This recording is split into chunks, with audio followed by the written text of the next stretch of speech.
اعوذ باللہ من الشیطان اللعین الرجیم بسم اللہ الرحمن الرحیم یا ایہا الذین آمنوا انما الخمر والمیسر والانصاب والازلام رجس من عمل الشیطان فاجتنبوہ لعلکم تفلحون انما یرید الشیطان ان یوقع بینکم العداوۃ والبغضاء فی الخمر والمیسر ویصدکم عن ذکر اللہ وعن الصلاۃ فہل انتم منتہون۔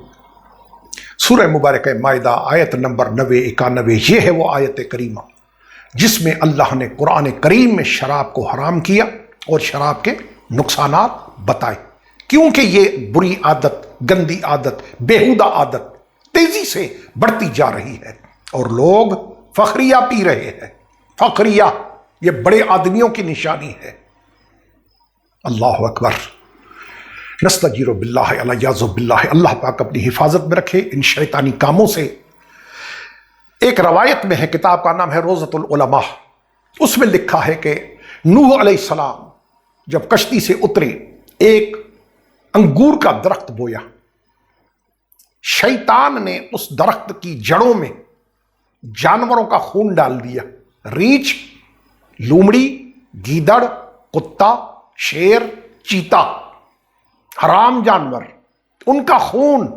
یہی وجہ ہے کہ جب شرابی شراب پیتا ہے تو اس میں ان جانوروں والی عادت ظاہر ہونے لگتی ہے، کتے والی، بھیڑیے والی، لومڑی والی، شیر والی، ریچھ والی گندی عادتیں۔ تو یہ جو شراب ہے بہت ہی برا فعل ہے، اللہ پاک ہمیں اس سے محفوظ رکھے۔ اس کے بیان کرنے کی جو وجہ ہے قرآن پاک میں خالق اکبر فرما رہا ہے، ارشاد رب العزت ہے کہ والمؤمنون والمؤمنات بعضهم اولیاء بعض یأمرون بالمعروف وینہون عن المنکر ویقیمون الصلاۃ ویؤتون الزکاۃ ویطیعون اللہ ورسولہ اولئک سیرحمہم اللہ ان اللہ عزیز حکیم۔ خدا فرماتا ہے اور مومن مرد مومن عورتیں آپس میں ایک دوسرے کے رفیق ہیں، مددگار ہیں، ہمدرد ہیں، نیک باتوں کی تعلیم دیتے ہیں اور بری باتوں سے منع کرتے ہیں۔ یہ مومن کا کام ہے۔ یہ آج کی نشست کیوں ہے؟ شراب کی رکاوٹ، کہ یہ جو تباہیاں، بربادیاں، سیلاب، یہ بارشیں، یہ تباہ کاریاں سب آپ جانتے ہیں، یہ کیوں ہیں آخر؟ اس کی وضاحت بیان کروں گا قرآن کریم سے۔ تو اللہ کیا فرما رہا ہے کہ مومن کا کام کیا ہے؟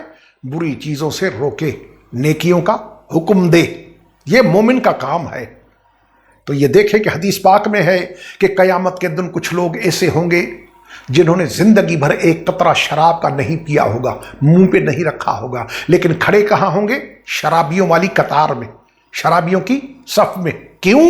اس لیے کہ انہوں نے خود تو نہیں پیا، لیکن جو پی رہے تھے ان کو روکا کیوں نہیں؟ یہ ہے وہ وجہ کہ ان چیزوں سے روکا جائے۔ فخریہ پیا جا رہا ہے۔ یہ حالت ہے کہ لوگ اس کو بڑے آدمیوں کی نشانی سمجھ رہے ہیں۔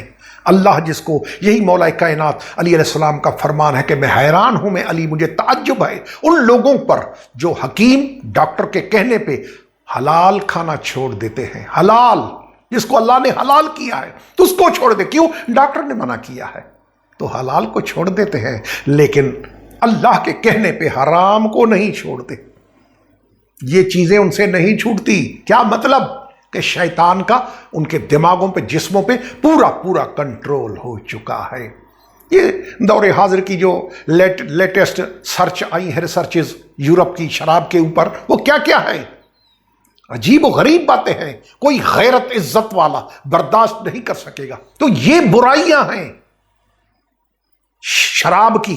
اللہ نے جو منع کیا تو بات ختم نہیں ہو گئی۔ یہ دیکھیں کہ اس کی تفسیر میں ہے، اللہ کے قرآن کی اس آیت مبارکہ کی تفسیر میں آیا ہے، اللہ فرما رہا ہے اس آیت میں، تفسیر صافی میں حضرت رسالت مآب صلی اللہ علیہ وسلم نے فرمایا کہ شراب پینے والے کو تعزیر دی جائے، سزا، پھر پیے پھر تعزیر، پھر پیے پھر تعزیر، 3 مرتبہ سزا، تعزیر، چوتھی مرتبہ تعزیر نہیں، قتل کیا جائے۔ فرمایا کہ بروز محشر شرابی کے لیے حرام کار عورتوں کی شرمگاہ، شرابی کے لیے جو یہاں مزے لوٹتے ہیں شراب کے، ان کی سزا سنیں۔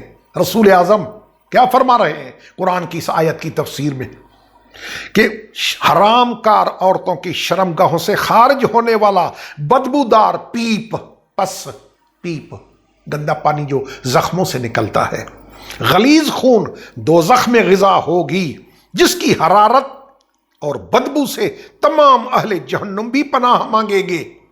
اور فرمایا کہ شرابی کی 40 روز تک نماز قبول نہیں ہوتی، اگر اس دوران میں بغیر توبہ کے مر جائے تو خدا اس کو جہنم میں بدبودار پیپ پلائے گا۔ اور حضرت امام محمد باقر علیہ السلام سے منقول ہے کہ شراب کے بارے میں 10 آدمیوں پر رسالت باب نے لعنت فرمائی ہے۔ کاشت کرنے والا جو درخت بوئے اس نیت سے کہ ان سے انگور لے کے میں شراب بناؤں گا، کاشت کرنے والا، حفاظت کرنے والا، نچوڑنے والا، پینے والا، پلانے والا، اٹھانے والا، جس کی طرف لایا جائے، بیچنے والا، سنیں، بیچنے والا، خریدنے والا، اس کی قیمت کھانے والا، یہ جو ہیں چوپڑ، شطرنج، گوٹیاں، اخروٹوں وغیرہ کی سے بازی کرنا، نیز تاش کھیلنا، 10 لوگ اللہ کے رسول نے لعنت کی ہے 10 پہ۔ کون؟ تاش کھیلنے والا، بلکہ ہر وہ کھیل جس میں ہار اور جیت پر شرط ہو، یہ جوا ہے، مقرر ہو، سب میسر میں داخل ہے اور حرام ہے جوا، یہ سب حرام ہے۔ یہ اللہ کا قرآن، یہ اس کی تفسیر ہے۔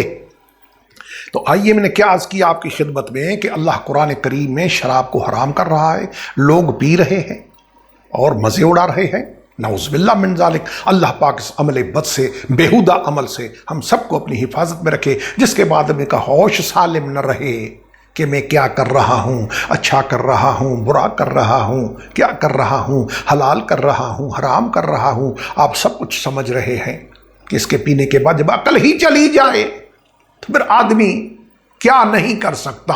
یہ شراب کی برائیاں ہیں۔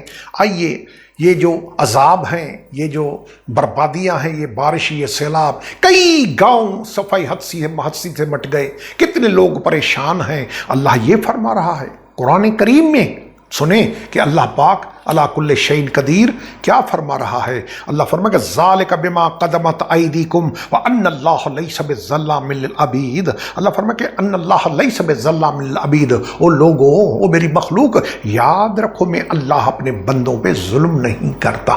اللہ تو ظلم نہیں کرتا، تو یہ پھر تباہیاں بربادیاں کیا ہیں؟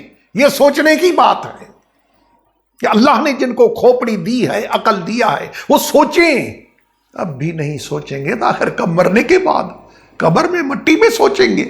یہ ہے وہ دار العمل، عمل کی دنیا، آخرت دار الجزا ہے۔ یہاں بوگے وہاں کاٹو گے، یہاں عمل کرنا ہے وہاں بدلہ ملے گا، برائی کا برا بدلہ، اچھائی کا اچھا بدلہ۔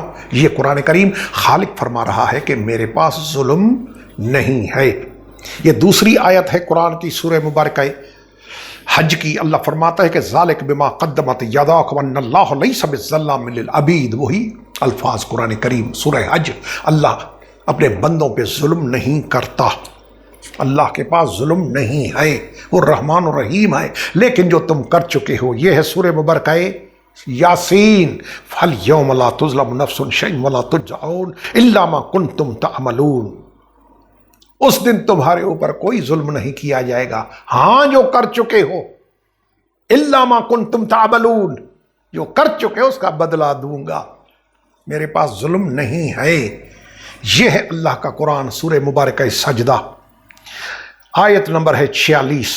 اللہ فرما رہا ہے کہ وما ربک بالظلام للعبید، تیرا پروردگار، تیرا پالنے والا کسی پہ ظلم نہیں کرتا۔ کھول کھول کے خدا بتلا رہا ہے کہ میرے پاس ظلم نہیں ہے۔ یہ ہے اللہ کا قرآن، سورہ مبارکہ قاف، اس میں ارشاد رب العزت ہے وما انا بظلام للعبید، اور میں بندوں پر ظلم کرنے والا نہیں ہوں۔